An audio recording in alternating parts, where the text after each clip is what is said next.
Hi everybody, this is Craig Tiener for The Mindful Eye and the photo of the week on the Daily Critique. This week's photo of the week was submitted by Wes, who's an intermediate photographer from Virginia. Wes shot this with a Nikon D3 and a 105mm lens, and the exposure information is ISO 3200, f2.8, which is wide open on this lens, and 1/125th of a second. Let's talk about a couple of technical things here real quick. Wes is shooting with 105mm focal length lens here. That's the effective focal length. This is a full frame sensor camera, and he's shooting 1/125th of a second, which is probably getting close to the limit of being able to hand hold the shot and get a sharp image, and this is a very sharp image.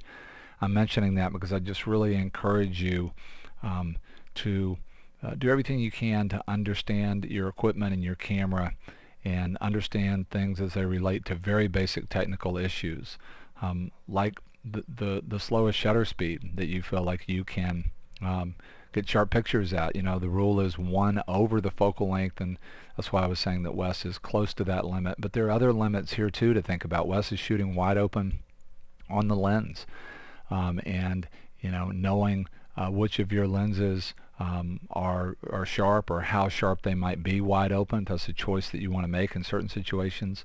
What's the diffraction limit on your lens? What's the point when you're stopping down that you start to lose overall sharpness? And also, Wes is shooting at an ISO 3200 here, and when you look at this image, as far as noise, you don't see much. You see a really beautiful image quality.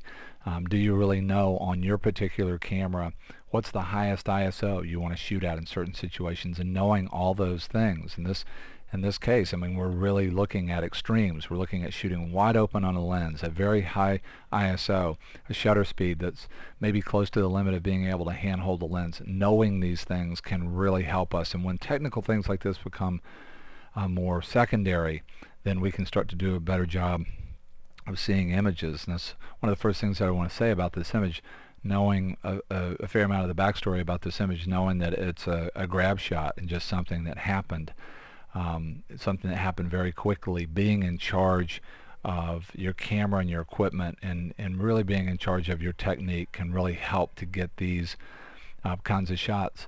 Another big takeaway potentially from the video today is just carrying your camera with you in more and more situations. We can get so destination oriented as photographers, and we can really sort of only turn on as photographers at certain destinations. Just really encourage you to find more and more ways to have your camera with you as much as possible. I was having a conversation with a friend the other day about when the good shots sort of show up, you know, along the road in the process. And the reality is, for all of us, you know, sometimes we go out and everything comes together and we get some great shots, and then we might go have a shoot where we really don't get anything, or we may go for a few days or sort of hit a dry spell. And to me, the really great shots, the shots that really speak to us, they just come out of the process of being a photographer. And obviously, the more we stay on the road of being in our process and just being consciously productive and practicing, then the good stuff comes out of that. We can't always predict when it's going to happen, but we have to be available to the process. And so I just really like this shot, knowing that it's a grab shot. It's just a real moment, as something that happened. To me, one of the things that this shot is about in a very powerful way is lighting. So much of the time now with digital, we're concerned with getting detail everywhere. This is a shot that has an enormous amount of black. It's a shot that's very cinematic in terms of the lighting.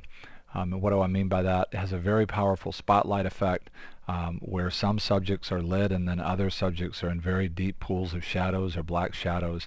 It's a really great example of rim or accent lighting. You're seeing that all along the main subject here. It's doing a really beautiful job of creating a very dynamic shape, particularly considering that most of the background for the main subject, this woman who's playing pool, is very dark. Something else that to think about when you look at this image is that it's so tempting to go up and get the top of the room. What do I mean by that? Let's say you're shooting a waterfall, to go all the way to the top of where the water is coming off of the cliff. Or if you were shooting an architectural interior, to go all the way up to the lighting fixture, the chandelier. There's a light over the pool table, you know, that you see in almost every bar where there's a pool table. It's one of these long rectangular lights. We don't see it in the shot. If it was here, it would really pull attention away from the main subject. It's so tempting to go up and get that, but getting it a lot of times creates a lot of just visual confusion for the viewer. This part of the frame is so heavy to begin with, and having something that's real high contrast here can be overwhelming. It also just makes the light that is coming from the overhead on the pool table so much more dramatic, that the light itself is not having to compete. The reflected light from the light is not having to compete with the light itself. The other thing this image makes me think about is just the power of dynamic quality of line and also diagonal movement and sort of working the major diagonals. It's really beautiful how this diagonal in the image plays into one of the major diagonals. That's very powerful. It's also really beautiful how Wes has sort of leveled his camera here, and this energy can become even more powerful because it's juxtaposed with this real feeling of being dead on the level here and here. I think another powerful thing to think about when you look at this image is the fact that Wes's camera angle is so low that we're not seeing the surface of the pool table. There, a lot of color would come in there, a lot of contrast. Again, it can compete with this. We just get a hint of the cue ball there. We don't have to see the surface of the pool table because most people that are watching this video know what that looks like.